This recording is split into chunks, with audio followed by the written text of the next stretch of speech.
10.6 binomial theorem. So the binomial theorem was all about how to expand binomials. Now, the way we do it right now, actually before I do that, remember, this does not work. You cannot just do this.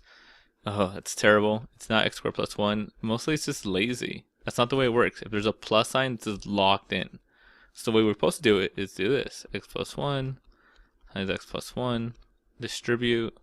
And if you do it correctly, you should get x squared plus 2x plus 1. Right? That's what you have to do. Same thing with x plus 1 cubed. Right? It's going to be x plus 1 times x plus 1 times x plus 1. Luckily we know what that is. X squared plus 2x plus 1 times x plus 1. And then from here you can distribute also. Right? So notice it's not going to be x cubed plus 1 cubed. It doesn't work that way. The binomial theorem is an easy way to doing this because like that's not too bad. That's not even too bad. But once you get to here, you really want x plus 1 4 times. And if you're like, yeah, I could do that. Well, then how about here? X plus 1 times x plus 1 9 times. Let's take forever. So binomial theorem is all about easy. So the binomial theorem simply states if you have this to the n power, that it's going to be this. N to the 0, first term, second term,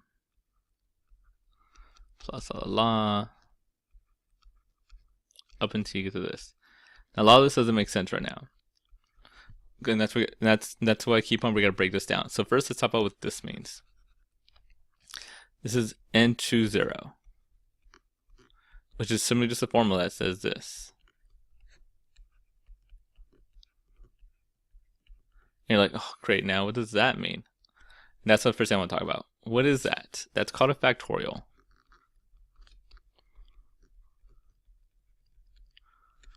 It's a very simple formula for factorial. All it is when you see one of those, what you do is you multiply that first number by all the numbers less than it until you get down to 1.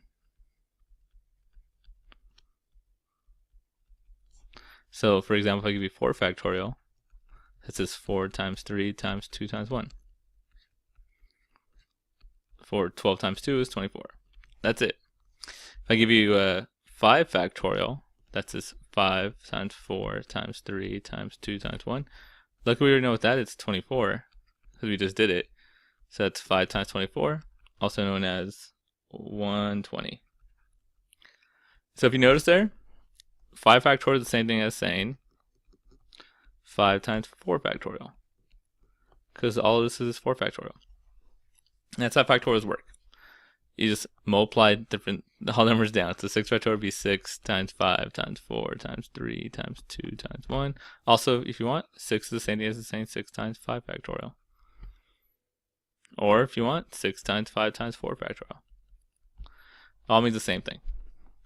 Okay, why is that important? Because that's how we simplify this part, right? So if you see a binomial coefficient, n over r, you can be written like this or like that. All means the same thing. You're going to see it mostly in this form. This is for the formula for it. And I will give you that. I just gotta let you know how to simplify it. So let's say I give you 3 over 1. So based on the formula, it's going to be 3 factorial over the bottom one and 1 factorial times 3 minus 1, which is 2 factorial. Now the way we break this up is always the same way. You work with the higher number first. So 3 times 2 times 1 over 1 factorial is this 1.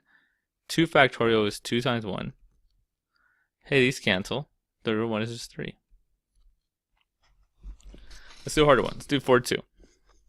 Using the formula, it's 4 factorial over 2 factorial, and then subtract them. 4 minus 2 is 2 factorial. So the top is going to be 4 times 3 times 2 times 1. The bottom is 2 times 1. That one's 2 times 1. These cancel. It's times 1. And over here you can reduce if you want. Let's just multiply. 12 over 2, which is 6. Okay, so that's all fine and good, but how about we get to this one?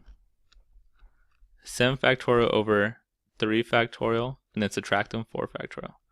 So there's a little bit of an easier way to do this. And what it is you take the top number,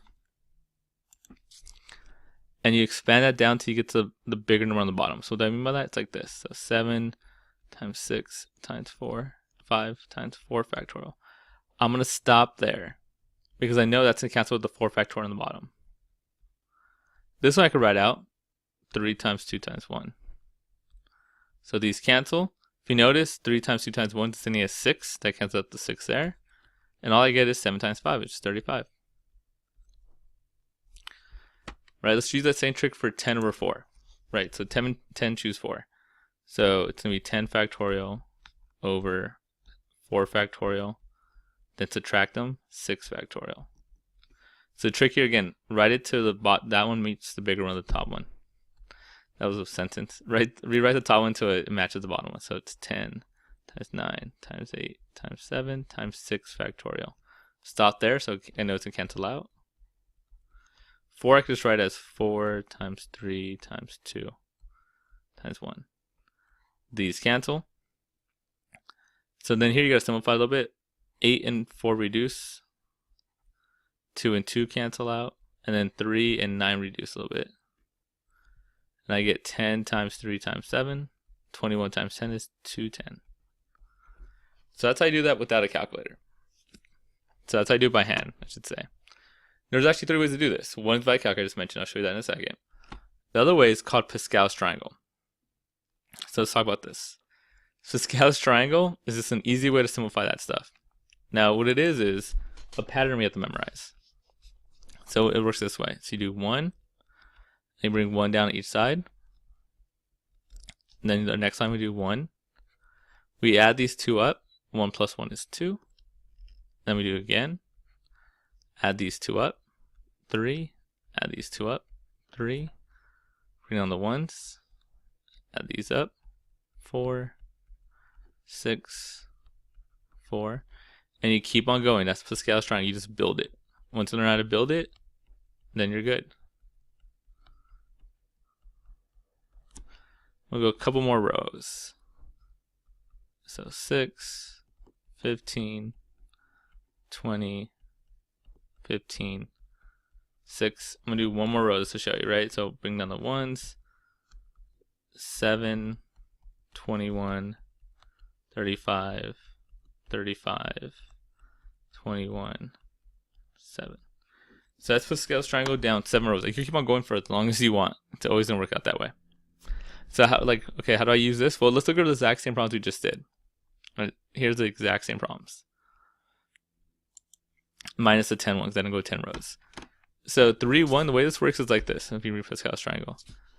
This row right here is row 2. How do I know? Because there's a 2 right there. This is row 3, row 4, row 5, row 6, row 7. That's row 2, this is row 1, and this is row 0. Now here's the key. So we want to find 3, 1. So what we're going to go here, here's row 3. Now the way it works is like this. The key thing about this is start at 0.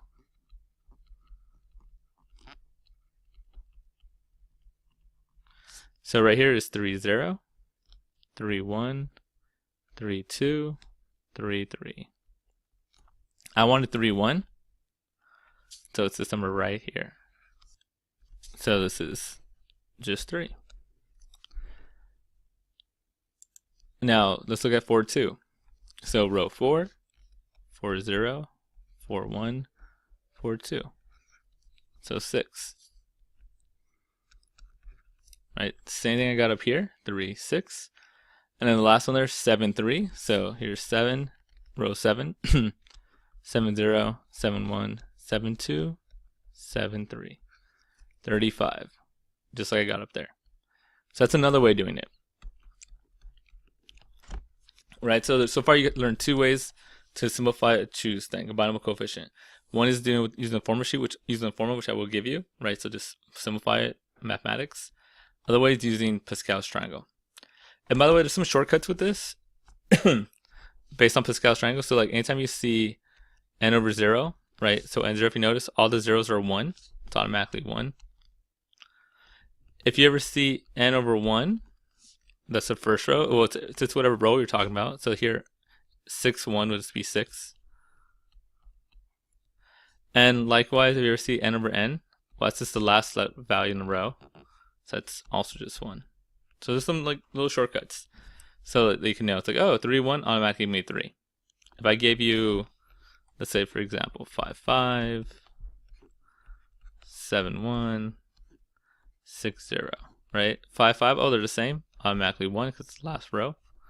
7, 1 is always the top number. And then anytime you're over 0, it's just like the last one. It's automatically 1. So there's some shortcuts. What's the other way to do it? On your calculator. So if you bring out your calculator, something like this. The way we do, like, say 3, 1, is we put a 3 down. You go to math over probability, and then NCR. That's what this is. It's choose. So that one, then you put it, and then you put a 1. You get it, 3. Let's look at 7, 3. Right? Someone put 7, math, NCR, 3, 35. Right? So lots of ways to do this. Why did I put 7 over 3? Right? So again, by hand, I expect you know how to do it. Pascal's triangle if you prefer, or with the calculator. So now let's actually do the binomial theorem. So this is the form I will give you, not the form I like though. The form I like is this. If I give you this, binomial theorem says to do this. Take the top number, we shortcut as 0. We take the first term and the second term. And then we're going to go up, top number over 1 now, because we're counting up, first term, second term. We're going to keep on doing this, so like n over 2, first term, second term. And we're going to keep on doing this until the top and bottom match. N over n, first term, second term. So you're like, okay, that's not too bad. Well, not done yet. Next, we're going to do powers. So we start, so it's a 0. So the first thing is these two always match. So if that's a 0, this is a 0. If that's a 1, this is a 1. If that's a 2, this is a 2. If that's an n, that's an n. They always match. Second thing, the power here and the power here have to add up to be that n right there. So in this case, 0 and n, 1 and n minus 1, that'll make more sense later. Like let's say this was a 10 and that's a 1, this would be 9. Right, same thing, if that was a 10, that's a 2, this has to be 8. So we say n minus 2, and n plus what equals n is 0. That is the binomial theorem, right there. I cannot draw a straight line. That's what it is. So let's actually use it to expand something. So this one right here. So if I want to expand this, I'm going to start with a 3 right here. So it's going to be 3 over 0, first term, second term. And then move up, 3, 1, first term, second term. Keep on going, 3, 2, first, second, plus 3, 3, first, second. Right, not done, I gotta do the powers. Now remember the bottom power always matches this number, the second one.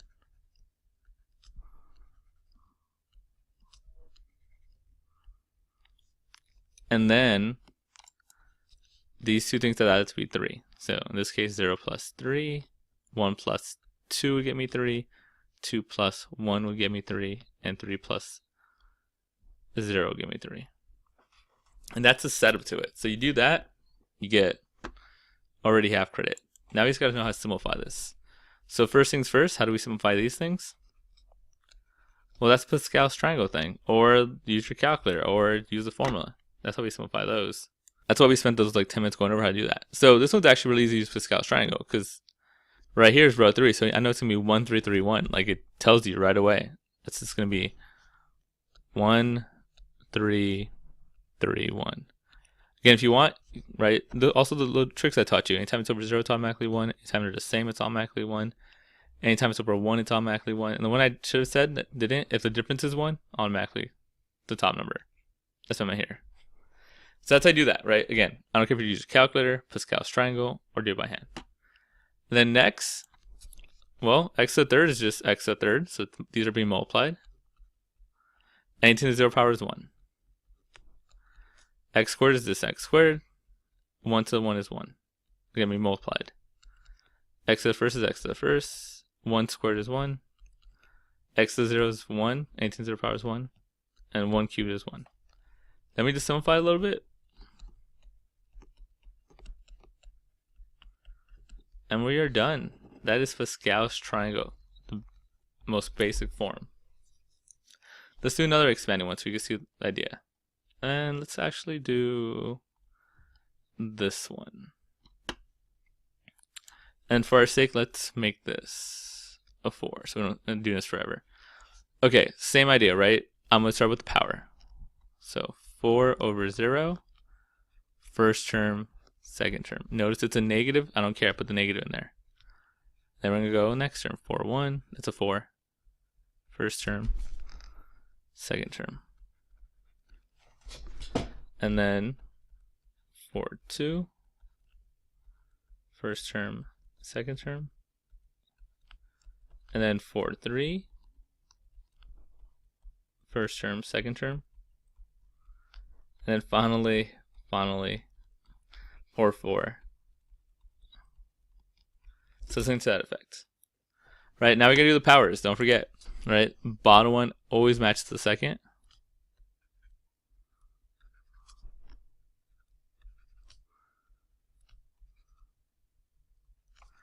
And then the next power, don't get confused with every now. So all I'm looking at is the powers right here. That's a 0, that's a 4. I gotta make these two add to that number. So it has to be a 4. It's a 1. So this must be a 3 because 1 plus 3 is 4. A 2, 2 plus 2 is 4. 3, 1, 4, 0. Right? Again, that's like half the credit. I'm able to write all that out. You understand what's going on? Now all you gotta do is algebra. Just simplify it. Again, how do we get these? I could do lots of ways. Use your calculator, Pascal's triangle, or do it by hand. I'm going to use the fact that I know anytime it's over 0, it's automatically 1. Anytime it's over a 1, it's automatically the top number. Anytime the difference is 1, it's the top number. Anytime it's over the top, it's 1. So the only one I don't know is 4, 2. So again, I can use a calculator, formula sheet, by hand, or Pascal's triangle. Right? 4, 2, we did it earlier. 4, 0, 4, 1, 4, 2. So 6. Right, that's all that work. That part is done. Let's move on to the rest of it. W to the 4th is W to the 4th. Anything to the 0 power is automatically 1. W to the 3rd is W cubed. Negative 2y to the first power. Now keep in mind, this is all of it. That 1 goes to both of them. A lot of people mess that up. It's still a negative 2y. A lot of people mess this up also, guys. These are being multiplied. So I should get negative 8w cubed y. So many people give me something like this. And that is so wrong. Right? You're being multiplied, not added, multiplied. Anytime they're in the same little thing, here, just multiply them all. So same thing, multiply all these. W squared is W squared. Now again, watch out, that 2 goes to both of them. So negative 2 squared is 4, y squared is y squared. Again, these are all being multiplied. So I get positive 24 w squared y squared. Over here, w to the first. That 3, watch it, goes with all of them. Negative 2 cubed y cubed. So I get negative 8y cubed. And again, all being multiplied. So negative 32 wy cubed. Anything to the 0 power is 1.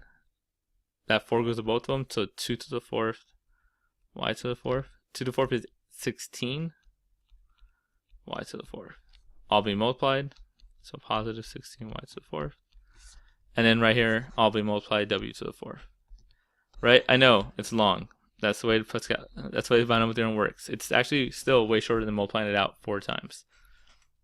But that's the binomial theorem in a nutshell. Right? So that's the bad news is it's kind of long. The good news is that I'm not going to ask you to do expand all the way out very often. What I'm going to do instead is do something like this. I'm going to ask you to find me the 6th term of this. So here's the thing to keep in mind. The 6th term, if I go up here, well, I don't have a 6th term, but let's look for the 3rd term. Let's say I was looking for the 3rd term here. This is the first term, 4, 0. First term. Second term is 4, 1. Third term is 4, 2. It's always going to be 1 less. So if you're looking for a term, it's always 1 less. Right? If you're not sure, just write it out like I'm going to do right here. Right? The 6th term will be 10, 0. 10, 1. 10, 2 is the 3rd term. 10, 3. 10, 4. 10, 5 is the sixth one, right? Right, so if I'm asking for a term number, it's always one less. So how do I do this? Well, let's do what we know, right? No matter what, I know this, right? Highest, that top number right there goes there. First term, second term, right? And the first term is C, the second term is D. That's all I know for now, right? It's 10 goes there, first term, second term. What's next? I want the sixth term, so it's always one less, so it's going to be 6 minus 1 is 5.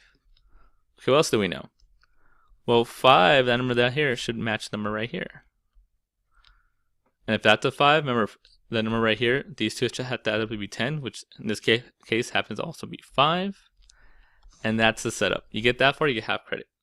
What's for next? Simplify it. 10, 5, I could do the formula sheet. Sorry, I could do the by hand. It's a little big though. Let me use a calculator. So remember the way we do that, we go 10 math NCR over probability, and then 5, 252. So yeah, good choice. I did not want to do that by hand.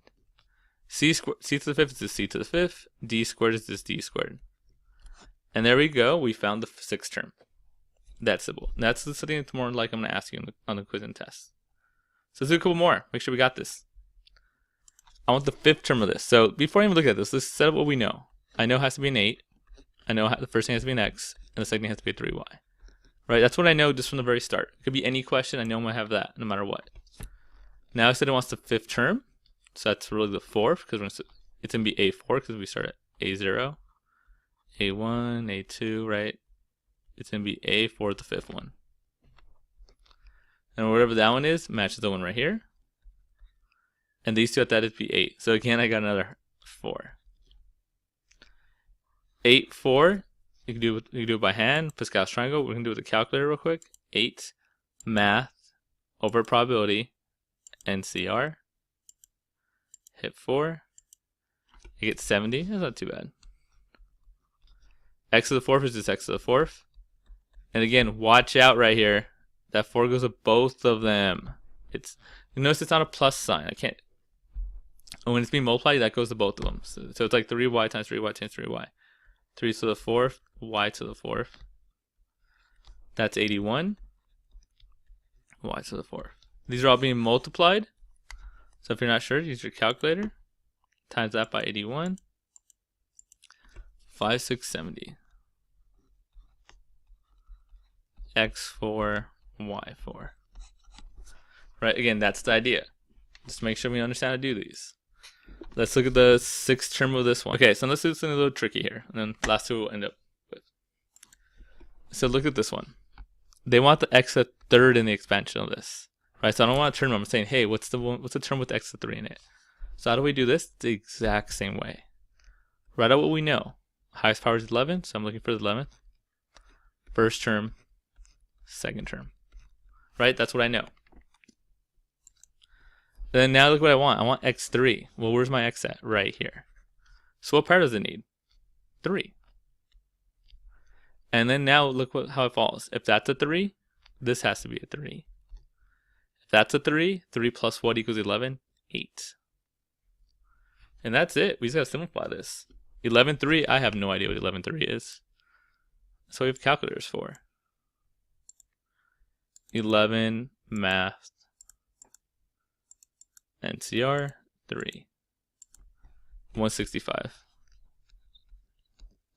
1 to the 8th power is still 1. That 3 goes to both of these, so it's 2 to the third, x to the third. That's 8. Well, I need to multiply 8 times 165. Again, I don't know what that is. So times 8. 1320. X to the third. Right? That's the idea. Let's do one final one. It's a little more tricky, but the same concept. I want x10 in the expansion of this. So first, again, let's write out what we know. Has to be a 10 up there because of that. First number has to be 3. Second term is this. Now this is where it gets a little tricky. They want x10.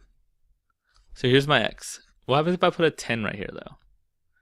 That is actually being a 20. It's too big. Right? I need this to be 10. So I gotta put a 5 up here. because 5 times 2 is 10. So if that's a 5, that makes this a 5 also. If that's a 5, 5 plus what equals 10 is also another 5. That's this one, right? And then all we do is simplify it. 10c5. We'll use our calculator again, because I think it's going to be pretty big. Not terribly big, but bigger than I want to deal with.